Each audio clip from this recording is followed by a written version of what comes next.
Hello, everybody. My name is Jacob. This is Uncle Gary. Yes, my Uncle Gary. And this is the Master and Apprentice Show. Welcome I'm everybody's again. Uncle Gary. What the heck, Exactly, right? Exactly, right? But, yeah. So, today we have a lot to talk about. We have a couple things. One being the Acolyte trailer, which we'll talk about first. And we just watched an absolute ton of Star Wars. We finished up the Bad Batch for the finale, the 50-minute or so finale, and then we just watched all the Tales of the Empire. So we have a ton to break down and really go for here. So yeah. Yeah, and then later I've got a trivia question for him, and then we're going to do our show announcement on what we're going to do this summer. Yep. So, okay, so the Acolyte trailer, I'm guessing that this is the same thing that we're going to see with the Phantom Menace, which also we're going to see later this week. Yeah, that's on Wednesday true. night. Yeah, Can't forget that. That's important. That's very important. This guy's never seen it in the theaters, so I'm real excited to see his reaction to it. I think the pod racing is going to get me real good. I think so. That's exactly what I'm excited I was for that. too. I think that'll be a lot of fun. But the Acolyte trailer was very interesting. We finally got a little bit of a view of this red-bladed lightsaber user, and his helmet style is the first thing you mentioned, and I want to talk about that too. So yeah, so with the trailer, we got a little bit more sneak peek. Once again, it seems like a murder thriller kind of thing. I think we talked about that already with the first trailer, but it gave us more of a sneak peek, and it seems like one of the masters in that show, I'm not sure who plays this person, but one of the masters is really concerned about his apprentice, who he believes has been one of the people that has been killing the Jedi and falling. At least that's what I seem to have pulled from it. But there's this darkness that is surrounding all the Jedi, and they're all kind of feeling it, saying that, oh, well, there's somebody killing the Jedi. And I believe someone else in the trailer also said that the Jedi, like he was kind of harping on the Jedi a little bit. He's like, oh, well, they all hold their high moral authority, but do we really? I think somebody questioned that in the trailer or something. Yeah, there's somebody, I can't remember the exact quote, but there's somebody obviously questioning. Yeah. You see how it's starting to make the connections to the prequel trilogy, exactly. too. And how the so Jedi so basically when the Jedi start seeing some sort of darkness, they all kind of fumble a little bit and start to question their own morals a little bit. So I think that trailer is just bringing out some more of that, and it's really giving us more of that hint of that thriller that we'll see more of when it actually comes out. Yeah, that's right. And again, it didn't give us too much, which is fine by me, because when this thing finally starts airing in about a month, I want to be surprised. Me too. I think it's one of the most, to me, it's one of the most anticipated ones we have, but it's also one of the most, I don't know anything about it, which is good, other than like the basic premise that we have. Yes, but compared to some of the other series, for like Ahsoka, we had a pretty good idea of what we were expecting for some of it, and for a few of the other ones we were as well. But this is a blank slate, so I'm really happy about that. Yep. And then talking about that mask at the end, right? We saw the person, or this Dark Lord, or I'm not really sure who it's going to be. We have no idea who this is. Wielding a red lightsaber and wielding has a mask on with like a row of teeth or something. Really primal. I gotta watch it again here, but that's what it looked like to me. I got Inquisitor vibes, and I got Kylo Ren vibes too. I said it looked like a Zillo Beast. The mask did, because it was so the teeth. And speaking of Zillo Beast, we'll mention that again, I'm sure. I think there's something about a Zillo Beast coming up later, but we'll get to that. But so I'm really anticipating the Acolyte. I think that's going to be an amazing show. We only have little snippets of it here, so I don't think anybody really knows what's going on yet. So that's we don't know what's going on either. I don't know if all of you out there can hear that or not, but somebody's doing some target shooting in the background. Hopefully miles away from us here. So anyway, but either way, But so that's our take on the Acolyte. Quick. So that starts June 4th, Disney Plus, 2-episode premiere. So that'll be exciting, and you'll be off on your adventure, but we'll talk about that later. Yep, so, of anyway. course. But in the meantime, until we get to the stuff for the Bad Batch, we can talk about some of the stuff we found out in Tales of the Empire, because we already had Tales of the Jedi, right? That was the first bit of shorts that we got. It's kind of the same format too. We had the Tales of the Jedi was 3 shorts about Ahsoka Tano, 3 shorts about Count Dooku. And this was 3 shorts about Barriss Offee and 3 about Morgan Elsbeth. So go ahead and give your thoughts on them and what you thought. So I was really pleased to see more of these coming out. I really liked the way that Tales of the Jedi did it. I thought it gave me a lot more of a perspective on Dooku. It gave me a lot more of a perspective on Ahsoka and what she was going on about. And then these ones, they gave me a huge perspective on who Morgan Elsbeth is as a character. Because when we saw Ahsoka, like the series, Morgan Elsbeth, and honestly in The Mandalorian when we saw her appearance too, Morgan Elsbeth was kind of this shady character. We really didn't know anything about her. She was just totally she was different, right? We had no idea who she was. Yeah. These shorts gave us some perspective on where she came from, the fact that she was a Dathomirian Night Sister. I hate to pause you, but I always keep forgetting we're going into spoilers. So if you haven't seen these yeah, shorts of and you course. haven't seen the last episode of Bad Batch yet, turn us off. Or any of Tales of the Empire. I'm sorry to interrupt you. No, you're totally good. I keep forgetting to say that we're going to go into spoiler territory, and I said I got to do it. Yeah, and considering how much we've watched and how much we're about to rattle off, right. I'd say there's a lot of spoilers coming up. Nearly 80% of the show, probably. So, so here we go, back into it. But so she mentioned when we first saw her that her close to when we first saw her, that her family was slaughtered, and we really didn't initially. I didn't make the connection, and I don't think you did either. That this was talking about the onslaught of the Night Sisters by Grievous and all of the Separatists that came in and attacked them in the Clone Wars, right? So we got to see a whole other perspective from that. I thought that was absolutely amazing, and I loved the way Grievous looked. His editing, or like the way that they had designed him, was different from the Clone Wars, but I thought it looked so much more like gritty.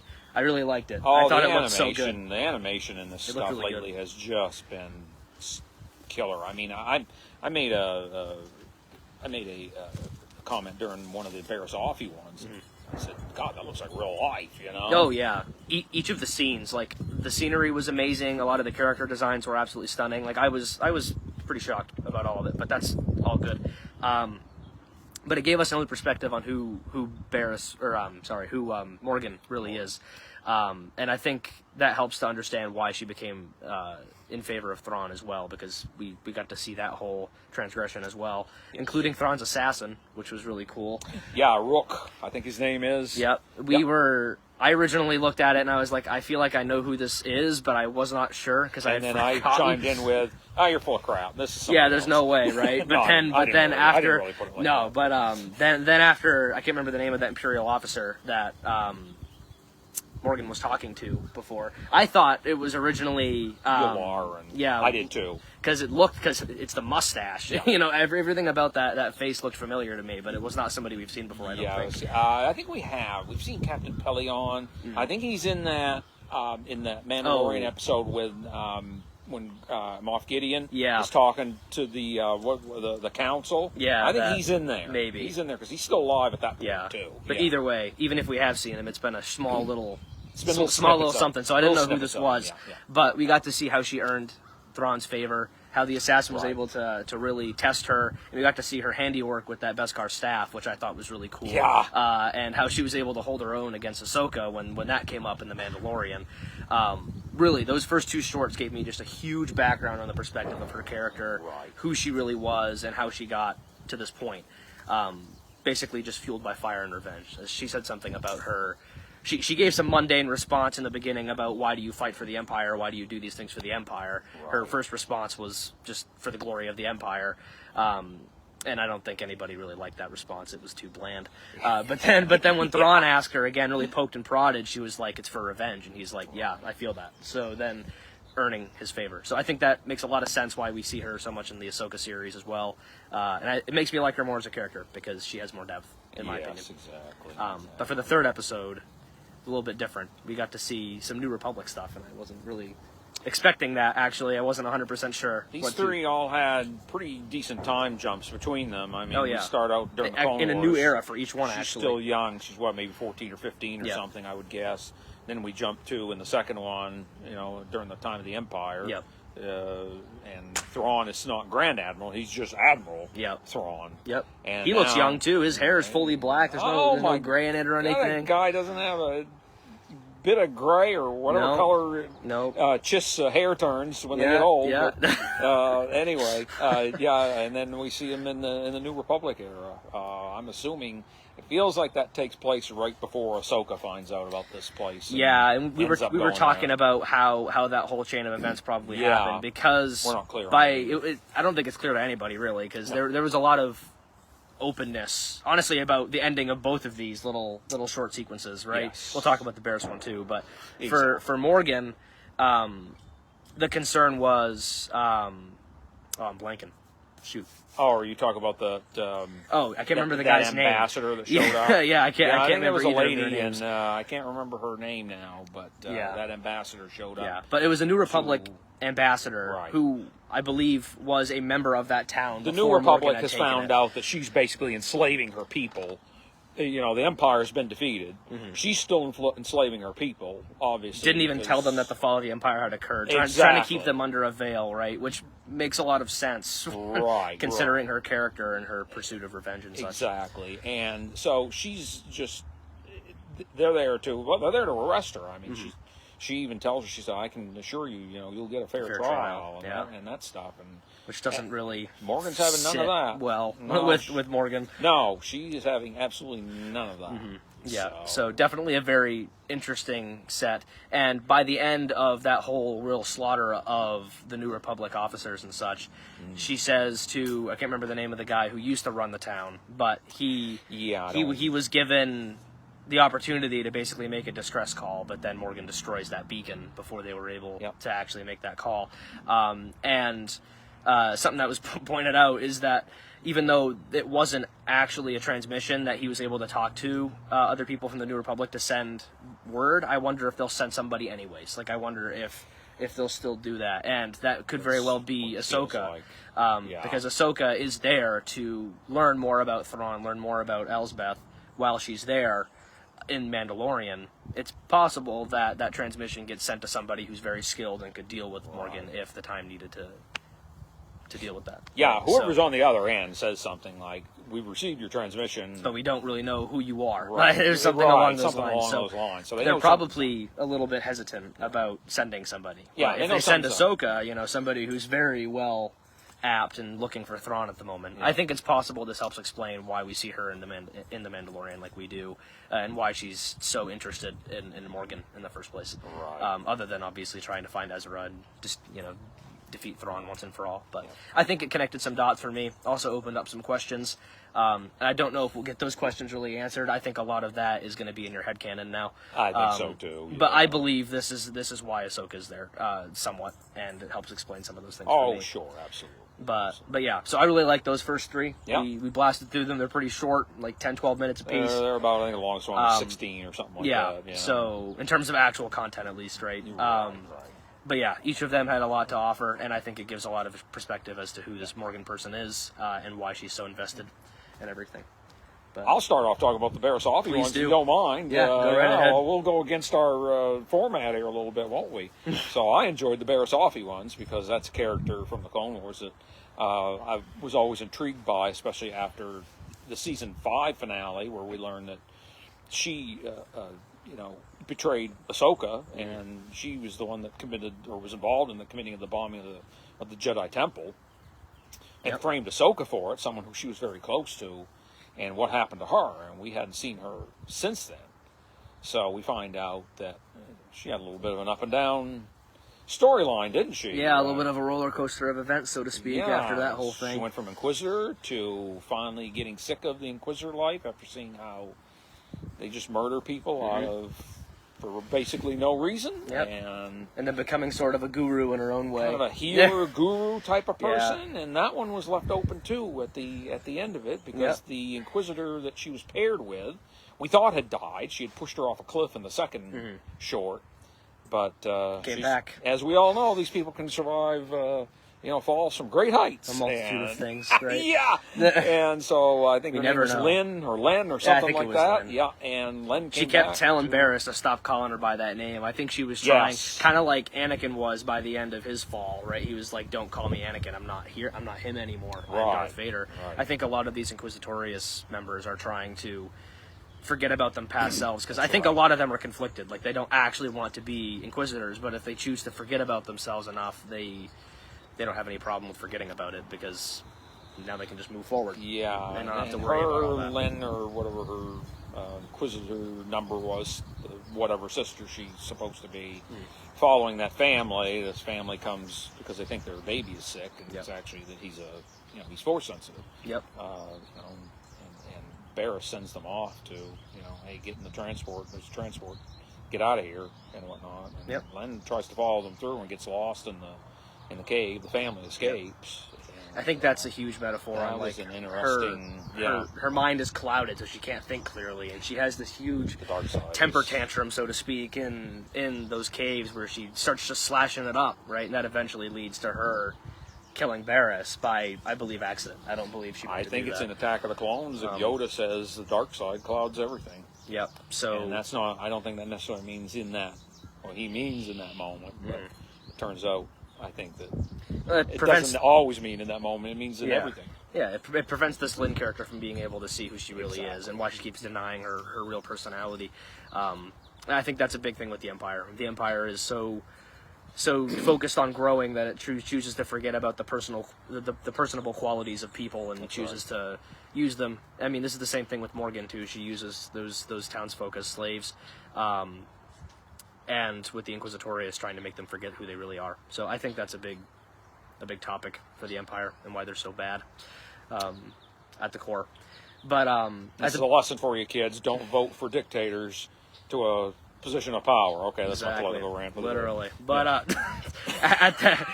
at the beginning of the Barriss shorts, another thing is that we got to see the Order 66 stuff from another perspective. Yet again. another perspective. You know, the one of like 50 million perspectives that I think we have. But we got to see it from Barriss's eyes in a jail cell, which at first I wasn't sure if that was Order 66 because it was so far away and I couldn't make out the temple. Yeah, but it was the temple getting blown up. yeah, but it was all but confirmed when one of the troopers came by and said, "Oh, it's a good time to not be a Jedi right now."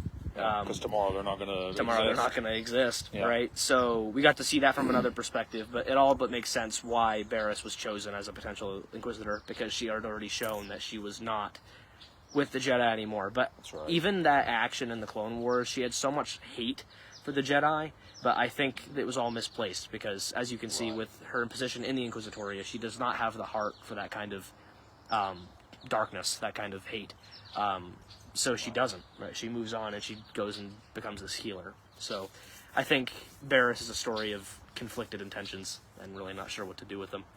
But Barriss's statement in the Clone Wars, at the end of that trial, incorrectly Ahsoka's trial. Yeah. Should have been her trial. But anyway, is true. She says something to the effect of, it's the Republic and it's the Jedi now that are the evil that we were supposed to fight against. Those weren't the exact words. Yeah, but I think was she her still point. agrees about how blind the Jedi really were, because I don't think she could potentially forget about that, considering that's what eventually led to the Empire's rise. But one thing I don't think she agrees with is flipping the other coin and becoming somebody of pure darkness, because she doesn't have the heart for it, kind of like I said. But she also doesn't fully believe that the Jedi are saints either. She would be. In a boat like Ahsoka, if she was living any longer, she'd be a gray Jedi or something. Like she would have that inner ground to her thoughts and her actions. Exactly. But obviously now I don't believe she's alive. But she might be. I don't know what. Yeah. We don't know what happened at What the end of that. Len is carrying her out of there. Yeah, we really don't know what happened to Lynn either. She stabbed her. Yeah. Len stabs her with her lightsaber, and she carries her out of there. And we've all seen. I think we talked about it in another episode. Stab wounds aren't fatal. That's right. So Apparently, stab wounds are no longer fatal in Star Wars anymore. So yeah, Qui-Gon there's Jinn was the that. only one that died of a stab wound. Yeah, It looks like because it made sense for the plot. Because it made sense for the plot. Sorry, Anakin, but your true mentor was not there for you. I'll quote Thanos in Infinity War. You should have gone for the head. Yep. But potentially, right? Potentially. But yeah, so kind of as an overall big synopsis of this shorts, I hope they keep doing things like that. I really enjoy those mini-series, right? Yeah.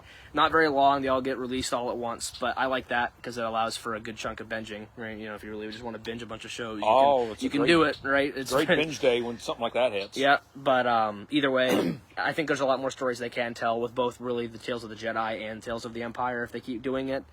I mean, those realms have been explored a lot, but I think there's a lot of niche, short little stories that they can talk about and keep building up these little things. But yeah, so hopefully they keep doing it. Yeah, and I made the comment for him. They're probably not meant for your general, casual fan. Yeah. For they build a lot on your ability to understand what has already been released and kind of give you more Right. tidbits of information. So When it comes to complete total nerds like you and me, Yeah. we're all in. So, recommendation, if you haven't seen all the Clone Wars or Rebels, it would be helpful to watch those in full before you watch any of these. Boy, because you just sent some people on a big, big project here. yeah. So, 7 seasons of Clone Wars and Yeah, 4 4 seasons of Rebels. Rebels, So, and you got some yeah. time, 11 seasons of good content. Right. Yeah. They all interconnect, and there's a bunch of the characters that show up in one that are in the other. Yeah, and exactly. They go back to certain situations and places in one. Yeah.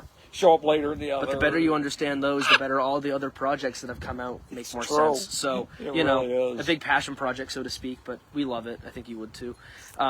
So, yeah, Yeah. that's Tales of the Empire. Good Right. show. I want to see more. Yeah, it was a good bunch of shorts. I think they're going to do some more. Yeah.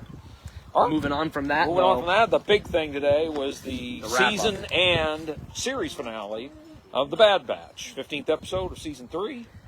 Extra long. very 51 emotional. minutes. Yeah, 51 minutes. Yep. Of course, that includes end credits too. Yep. But very emotional. And why don't you pick out your highlights, and then I'll jump off, like I always say, on what you say. Sure. So, of course, my highlight has to involve the Zilla Beast, right? I've already mentioned it. Oh, yeah. So, how could I potentially forget that again? I really liked by episode 14, right before the finale, that we got to see the Zillo Beast as a feature, Yes. right? Okay. And we were theorizing about it. We're like, oh, what's the Zillo Beast going to do? How is it going to be involved? I believe you said you were like, oh, it'd be really cool if Omega rode it out of the facility, kind of Yeah, I like Boba kind of Fett stole with the that Rancor. idea from what some other people were Yeah, saying but on other shows. Either way, right? Would have been an interesting thought. So Didn't happen, that but got our that's gears okay. turning. That's okay. Either way, I was really happy to see the Zillo Beast. But in this actual finale, we didn't see that. But I was not expecting it either. I'm not going to lie. But Omega fully takes advantage of the Zillo Beast facility, completely deactivates the shields, and bye-bye Tantus, really, is what happened after Basically. that. The Zillo Beast did not get much of a chance. Or sorry, the people fighting the Zillo Beast really didn't get much of a chance to do anything about it. No. Same with the people in the Clone Wars when it was there too. Another reason to watch the Clone Wars, to catch the Zillo Beast. He just, that Zillo Beast, he just plants one foot down and he can take out, 3 or 4, grown-up sized human beings. Or in one machines, splatter. tanks, Or machines, tanks, whatever. turrets of any kind. Yeah, a lot. yeah, a lot. exactly. But I thought that was a huge highlight for me. Yeah, and that's Omega what I'm knew saying. it, right? This gave everybody the outlet to either get into or get out of the facility. And that meant safety for those young Jedi children, right? Or those young Force-sensitive children, rather. We got to see more of them. A lot of them pretty scared about this whole event because, unlike Omega with her confidence, these children really haven't seen much else of fighting or any kind of escape plan-esque things in their lives. So it was really interesting to see how they were able to survive it all. But they all came out by the end of it, and it was a little sad to see Omega have to part way from these children. Knowing that they were that she was the reason why they were able to escape, but she had plans elsewhere. But I don't know what's going to happen to these children. I don't know if They're on Pabu. I don't know. They should be safe there, but Yeah, hopefully they didn't leave and they were able to stay because I don't think the Empire was really hunting them down too much, but the Inquisitorius probably would have been for other darker reasons potentially. that was the scene that hit me in the fields, as you saw. Yeah. So yeah. either way, it was really cool to So, see that all the I had my Force-sensitive little children moment. got away and that Omega was the victor, like she promised she was going to be. Right. So very, very neat. Yep. But for Hemlock, there's a lot of things going on with Hemlock. We never really got to see why he's bugging with that freaking hand. We never got to see it. And I said that too, I think in our last show. I said they might just leave that, open to... Just a twitch. Maybe it's because his mind is so hyperactive that he just Yeah. needs a fidget, right? And his fidget Yeah. is messing with his hand. And I could tell throughout the episode, the more and more he got stressed, the more he kept messing The more with he it. kept doing that with So, the hand. I yeah. think that's just a nervous twitch or a could nervous be. fidget. That doesn't shock me. I get those too. You know. We all have Yeah. those. Me, But, I'm a fingernail biter, so yeah. that's what I do. But and Crosshair, his hand didn't really seem fully healed either. It seemed like he was still really nervous about being able to hit the shots that he was going to need to hit. Yeah, right. Especially right at the end, right? He was hitting them, He was hitting them, but Yeah. I think he still carried with him some nerves, and I think some of that Yeah. wasn't just because of the hand. I think he was nervous for Omega's safety and everything. as Oh, well. sure he was. Yeah, absolutely. But no, this was a really cool episode with really just building the bond of the batch even more to really see them at the end. But we'll talk about that more. I think one part that was cool was the introduction of the first wave of those troopers.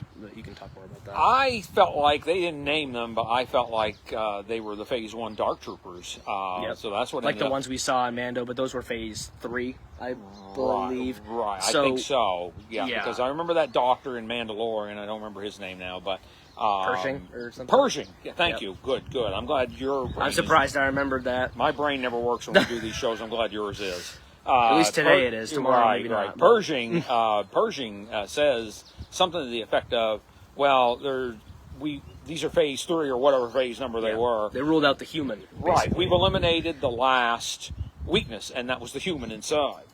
So these were some kind of clones. They weren't Palpatine's bodies as I thought they were going to be, but I think that is the early phases of what ended up becoming these Palpatine clones and these Snoke clones too, in the sequel trilogy. But yeah, very capable fighters, potentially Phase 1 Dark Troopers. I wouldn't doubt it. I wouldn't doubt it at all because they had the human inside of them. It could very well be that problem that Pershing was talking about. And I think that's really cool to kind of instill that kind of thing in there. Yeah, definitely a challenge for the batch to overcome, even more than just those insurgents, those turned clone troopers. I can't remember what they called them, the ones in full dark ironclad armor. I'm not sure either. But definitely a lot of foes in Tantus to face, not just the Zillo Beast, whom I don't think they're ever going to get back. And I think there just will be a Zillo Beast on the run for the rest of the time, until Tantus inevitably goes bye-bye. Yeah, exactly. Definitely a neat little thing. Nobody's going to be able to mess with that thing. I mean, it's basically indestructible. Yep. So definitely pretty neat. Going back to the Dark Troopers, you were talking about how these Phase 1s were pretty formidable. The Dark Troopers, I'm going to go back to the Legends material now. Before you were born, we got to do that. Please do. We got to do one of these every episode. They were introducing a video game called Dark Forces. Mm-hmm. Now, I'm not a video game player at all, but I played the HE double hockey sticks out of this. Yeah. I love that game. And I'll tell you, the Phase 1 Dark Trooper in that game was pretty formidable, too. I got to tell you, he carries a nice sword there with him. Yeah. He can slice you up in good shape. Many Kyle Katarns died to fight those battles in Dark Forces, let me tell you, against those Phase 1s. Eventually you win, but at what cost, right? Right, exactly. Yeah. I just had to inject that. I always have to inject a Legends thing, even though I kind of think I like the canon continuity better. I think some of the stuff potentially. makes more sense. But there's some great stuff in Legends, too. For sure. I like to bring up. So anyway. No. I was getting a little nervous throughout the episode about Wrecker's health and such. Me too. A lot of them were really starting to make me nervous, right? Because, I mean, Echo stayed pretty true the entire time. He didn't really have any issues. In fact, he was easily one of the biggest glue sticks that could have held this team together, I think. I never mentioned this to you, I thought he was going to be the one that was going to bite it. Yeah. None of them bit it. No, they didn't. Which is actually kind of a shocker to me. That's good. But I was pretty confident there for a second that Wrecker was going to be one of the ones to do it because he was moaning and groaning his entire way through this, and he had a big slash on his armor, and they ran out of what was it they called it, the med patches that were making him feel better. Right. Yeah, everything could have gone wrong. That went wrong for Wrecker and honestly the entire team because when they had gone into the hole that the Zillo Beast had made, they got absolutely ambushed by those Phase 1s. Right. Oh, absolutely. As well as those clone insurgents, right? So huge issues with that. And honestly, I don't know what happened, but they had that cutoff where one of them was going to cut off Crosshair's hand. I thought, but I think he still had it. So I think that I don't really know what amounted to that. So he got out of there somehow. Yeah, was really going on. Yeah, we actually didn't see that. No, we didn't. No. I just thought about that actually. No, I had forgotten about that. That's wacky. Yeah. But either way, again, that's a headcanon thing. And what happens to Crosshair's hand? Maybe there's a cut scene out there somewhere. Maybe they'll give us maybe a deleted scene or whatnot. But well, either way, they get captured from that, right? And then they get put into those chambers where Hemlock openly says, "This is where I condition the clone troopers to become those insurgents, to become brainwashed to do the Empire's bidding," which is kind of like what happens with the Inquisitorius scene in the Barris thing, where you're conditioned to become a servant of this Dark Lord, so to speak, and you're forced to fight for something that you probably don't want to fight for. But it's the conditioning that gets everybody in the Empire to do what they need to do, and the clones are definitely not exceptions for that. Until I wonder if coming after this is what really pushed all the clones directly out of use, because now Hemlock has no use for them at all anymore. You can't condition them. Right. So now that all clones can't be conditioned anymore, you might as well just move completely to enlisted soldiers, right? So that we've already seen that kind of That's happen, where they were headed that, anyway, that but- transition. But I think, if anything, this gives us more of a reason to believe why they fully moved away from clones, because now they couldn't do anything more with them that was helpful, which they could before. So I think now we're just fully moving forward with those, like a militia mindset, where you have everything that's hired on and fighting for some cause they probably don't believe in, but maybe they do. Either way. But You mentioned Hemlock. Yep. He got his just desserts, didn't he? Oh, he did. Hemlock got what he deserved. Shot like, what, 5 times? Something like that. Not enough. Not enough. That guy's not really my friend, dare I say. He He had, used the child as a pseudo body shield in a weird way. That was grim. Oh, but I was angry over that. He at this point must have seen that his facility was going nowhere. I mean, it was so destroyed, including the data vault that Nalase, rest her heart, was able to destroy, right? But now that he sees that there's nothing left, right, he has nothing but Omega. So he handcuffs himself to Omega in a last-ditch effort to save Project Necromancer. And then he eventually dies after Omega comes up with a brilliant plan of nodding to Crosshair and shooting the handcuffs, and then bye-bye Hemlock, who falls way too far to live. I keep forgetting she has that little tool she stole from Emery. Yeah, she keeps bringing it out, and I'm like, that's a nifty little stick, That's a nifty you know? little thing. I keep forgetting she's got it. Yeah, And she used that to get away from him, and then they blasted Hemlock right full of laser bolts. Yeah. So Deservedly so. Yeah. So Speaking- I don't like to swear on the show, but I'm going to this one time. May he burn in hell. Exactly. So, there you go. He's definitely deserving of it, but because of his fall to his demise and the and the destruction of Tantus, we get to see Tarkin again, which is really cool, right? And his sheer disappointment for literally everything that went on that day. And a mention of Project Stardust, which we know from Rogue One is the Death Star project, right? Yeah. So he said shift all funding from Project Necromancer to Project Stardust, which I think, if Project Necromancer is what we think, which I believe it's the attempt to clone Palpatine, to resurrect him and such. Yes. This project, I don't know what happens with it, because now that it's like destroyed, I'm confused how that ties now to Episode 9 of the sequel trilogy, right? Yeah. I think some of the research was potentially saved, and some of it must have been used, because that's the only way Palpatine would have been able to replicate any of the results that Hemlock There's someone was out there achieving. that still has the knowledge, I think, and I think they're going to restart this thing. Which I think might either come up in another series if we ever talk about it again, or might just once again live in the headcanon that we all love to live in so much. Because what I'll say about that is, like, dictators, in this case, our fictional dictator, Palpatine,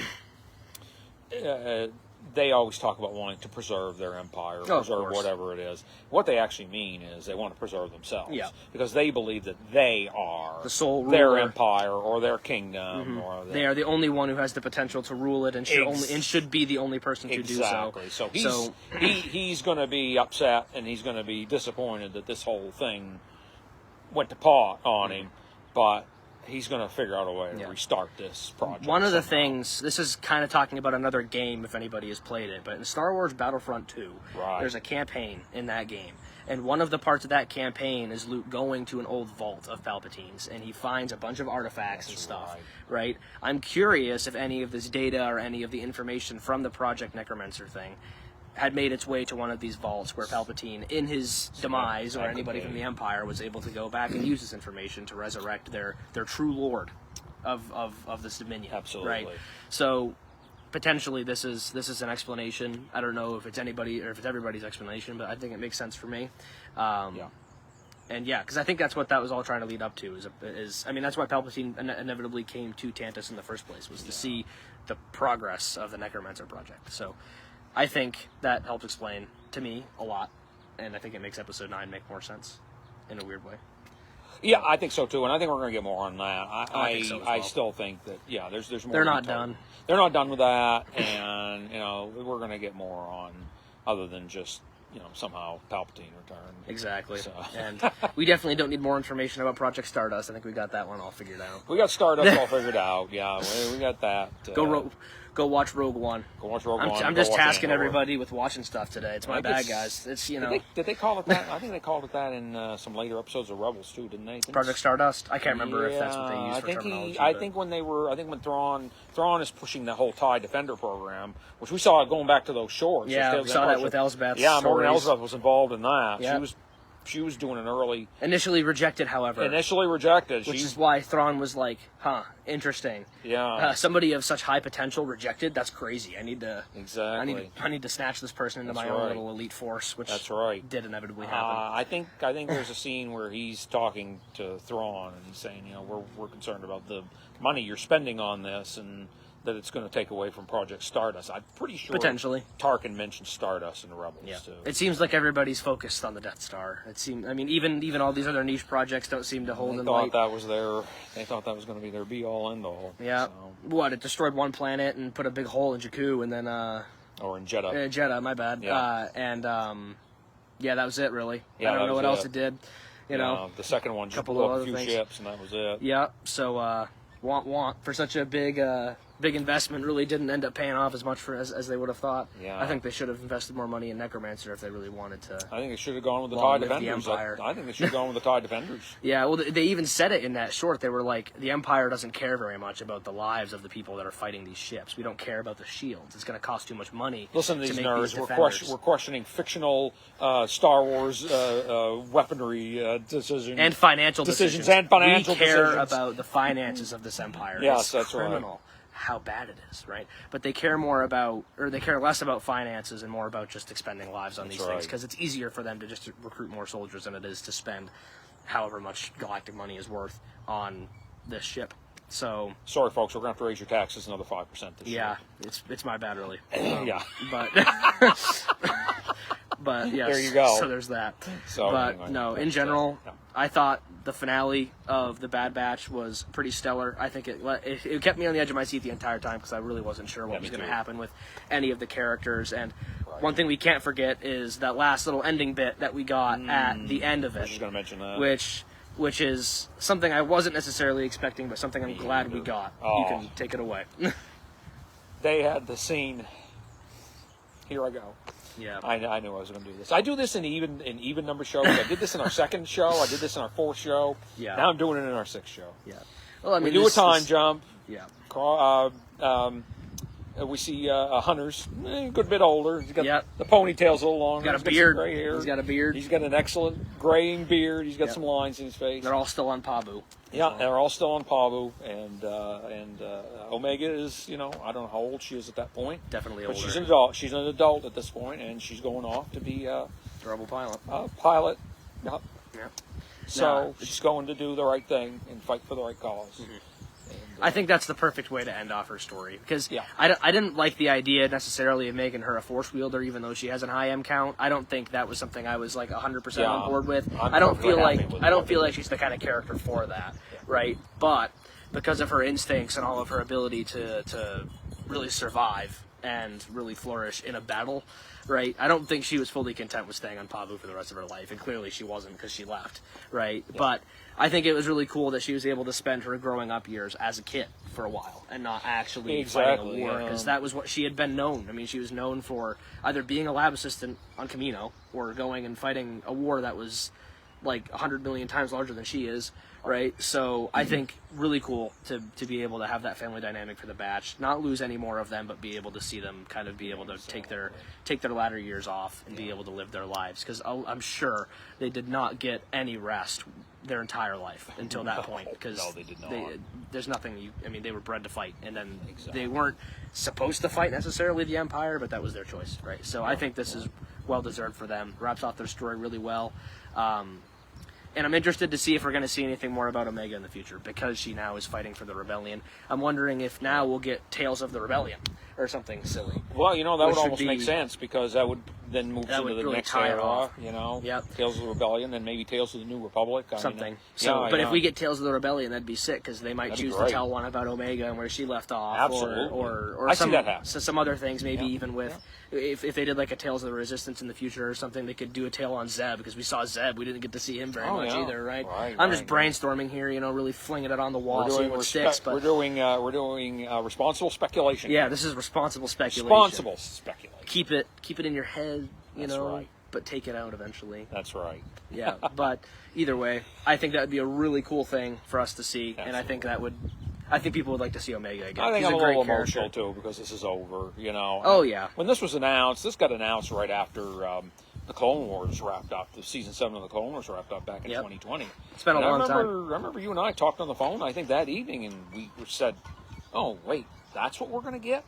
And boy, 4 years later, boy, am I glad that's what we got. Oh yeah.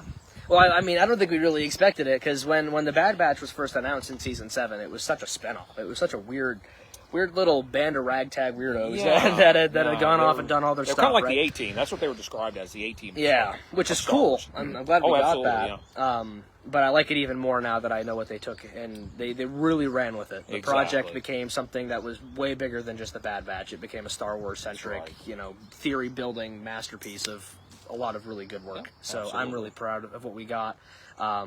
And because of the Omega stuff, they had more potential to even grow off of it. So maybe we're not going to see another Bad Batch season, but maybe we'll see a spin-off with Omega. I think we've seen enough. I think they were talking. I can't remember if they were talking about this on Star Wars Explained or the Resistance broadcast. I'm hoping if I call these channels out, maybe they'll help us out a little bit too. Maybe. Maybe they'll say, "Hey, these guys do a great show. Check them out." Yeah, we love you guys. Yeah. But I can't remember which one of them said it, but I think one person in one of those shows said, "I'm kind of cloned out right now," and I love that stuff, but I think I'm kind of cloned out too. Yeah. I'm ready for the Acolyte. I'm ready for a new era and a new Well, it's funny because time frame in Star Wars. right after we had finished Ahsoka, we're like, oh, we're kind of Jedi'd out, right? Like for now, right? It's funny because after every series, you go through the whole bit, and then you're like, I want something new, and then Star Wars is like, absolutely. oh, we'll give you that something new. Let's do that. Because every series they've been releasing has been like hopping between genres. Like it's the same Star Wars we know, but it's a different aspect of it, and I do love that. I think it keeps things fresh.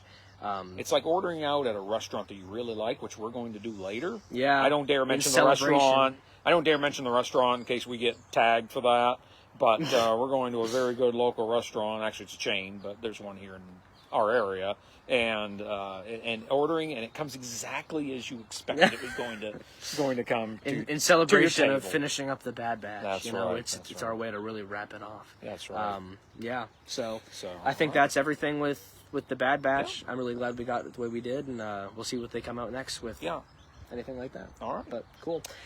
As kind of a wrap up. Well, why don't you want to do trivia first? Oh, sure. Yeah, let's we do can a do trivia question, and then we'll talk about. Well, if you don't mind, I'll take both of these. Sure. That's Go okay with right you. for it. Okay. Yep. All right. So trivia. I came up with a trivia question. I didn't write anything down this time. I got no show notes. But Really going off the cuff today. That's this good. one I think you're gonna get. All right. I really do. I am right. confident this time you're gonna get this one. All right. Let's see. During production, what was the working title of Return of the Jedi? Return of the Jedi. Return of the Jedi had a working title. They did it because Wasn't it Revenge of the Jedi? No, that was the. You know what? I'll give you a mulligan. That was the original title. Well, the original title was Return of the Jedi. A couple of George Lucas's co-producers said, "I think that's a weak title." He changed it to Revenge of the Jedi. Yeah. And then after he thought about it, some weeks or months or however long it was, he said, "Well, Revenge isn't actually the Jedi way. I'm going back to Return of the Jedi." But what happened was during the production of these films, especially on The Empire Strikes Back, like local services like hotels and caterers and things like that, were basically price gouging. Oh, yeah. Because price gouging never happens, right? No, never. We're price gouging, because they knew, The Empire Strikes Back is in town filming, so we're going to raise our rates. Yeah. And so they gave Return of the Jedi a working title. Do you know what that working title was? I'm sure you've run across this somewhere. Maybe. I'll give you a hint. It's got a color in it. It's got a color in it? Yeah. I'm trying to make this as easy as possible for this Hold guy. on. He's still not getting it. Well, I mean, I got the Revenge of the Jedi part. I knew about that. You knew about that. But I don't know if I know about the color. Hold on. Let me think. But they gave it a working title to fool all of the hoteliers and the caterers and things like that, so they didn't know, what was actually being filmed there. It has a color in it? I've got an even better hint for you. Please do. Give it to One me. of the Family Guy Star Wars spoofs was named this. Oh, shoot. I'm handing it to him on a silver platter It's here. something about blue, right? Yes, Okay. yes, keep going. Because blue milk is Blue. something. Oh my God. What happens in the fall? Blue. What happens in the fall? What do the farmers do in the fall, in the autumn? Like irrigate? No. Something. Harvest? Blue harvest. That's it! I'm going to call this a win. I win We're this going to one. call it a win. I wasn't hinted at all, right? That was all me.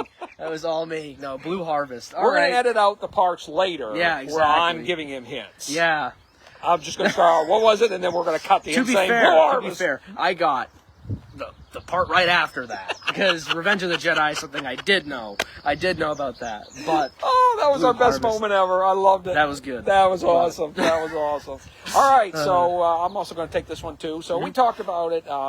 He is, of course, as we announced a couple shows ago, he's heading out of the area for the summer to Yep. do. It's called a co-op or an apprenticeship Yeah, for your college studies. I'm not going to get too much into it, but I'm an engineering major, and Sure. a lot of what we have to do in order to get some work experience is go on something called a co-op, and that means I'm going to be I'll be away for a little bit, right? Getting some experience. So His one last summer was in the area, so we were able to do shows. This time I am yeah, we didn't get a away. chance really to try to test out any kind of technology. So I think we're going to put the show on a hiatus for a bit. We're not going to go anywhere. If you subscribe to us on YouTube, if you're following us on Facebook, please stay with us, okay? We are going to come back. When he comes back from his co-op, be one of the first We're things gonna I do. We'll make a show. and that's explain probably some going to be stuff. one of the first things we do. We're Yeah. going to meet up and we're going to do another show. We'll have a lot of time to prep for it too, because at that point the Acolyte will be The Acolyte started will be, the and Acolyte finished, will be done. right? We will So we'll have an Acolyte. entirety to explain for that. We'll have Acolyte. We will probably have something else Yep. somewhere along the way that's going to get announced here coming up. I think D23 says in late August. I don't know what we're going to get there, but Yeah. they may do some announcements. At the very least, we're going to have A big the summer Acolyte. recap Yeah, is we're what going we'll to have to 8 do. episodes So- of the Acolyte to talk about. Yep, which I think will be good. I think that'll make for an Yeah. extra long returning episode, and I think for anybody who wants to tune in for that, that'll be a fun time. So, but yeah, Yeah. I'll be gone for a little bit, but Yep. maybe next time, because the co-op I have to, I do 3 months, so I'll be gone for the entire summer. Then I come back, and then I have another 3 months gone. We're thinking maybe for that extra 3 months, or that next set of 3 months, if we feel up to it, we might try to do something else. But Sure. we'll keep everybody up to date with things like that. Right, exactly. But yeah, but for Yeah. now, we'll take a hiatus, and Yeah. But yeah. But we're going to keep doing them, from time to time as we can, fit them in. So, anyway. Yeah, Exactly. Yeah. And I told him I don't feel comfortable. Well, the best ones anyway are the ones where you have at least 2 people. Oh yeah. The Talking over a Zoom screen, for anybody who's ever done Zoom work or classes, that's kind of bogus. Nobody likes that. I can't turn off my camera That's what when I've heard. when I'm doing this, right? So, Right, exactly. so yeah, I think it's more personal when we do it in person. Yeah. I told him I don't feel comfortable doing it. I feel more comfortable having him sitting here doing it. I think we'll probably have to revisit the Zoom thing at some point. Potentially. And I don't think feel at that comfortable- point we'll be more grounded as well. So I think so, we'll too. have more of an I think idea so, of where we want this to go. And like I said, that next spout of 3 that I'm not gonna be here, maybe we can toy with something. But like I said, we'll let everybody know. We'll keep it. And I'm not comfortable doing them on my own. I'm not bragging here, but I came up with the idea for this, but this is as much yours as it is. Oh, 100%. Is mine. Yep. And, I think it's nice to have a work where we're both able to do it in the same space. I Absolutely. think that helps with the dialogue a little bit. So yeah, but cool. Well, I All think right. that's a wrap for this I one. think that's a wrap for this one, isn't it, folks? Yep. Well, thank All right. you everybody Yep. for joining in and joining the conversation about a number of Star Wars works that just finished up. Really. Absolutely. Absolutely. Yeah. And please check us out. We're on Facebook, we're on YouTube, and as the Master and Apprentice Show. There are actually 2 Master and Apprentice shows on YouTube, so if you go there to real search one. for us, the one with our pictures on the profile page is It's pretty us. obvious, really. Yeah, it's if I'm actually being kind of honest. obvious. Yeah. Yeah. So, But- but anyway, all All right. right. Thank you very much, folks, for tuning us in, and we will be back sometime probably in late summer, early fall for sure. Awesome. So, all right. Take See care. y'all later. Bye bye. Bye.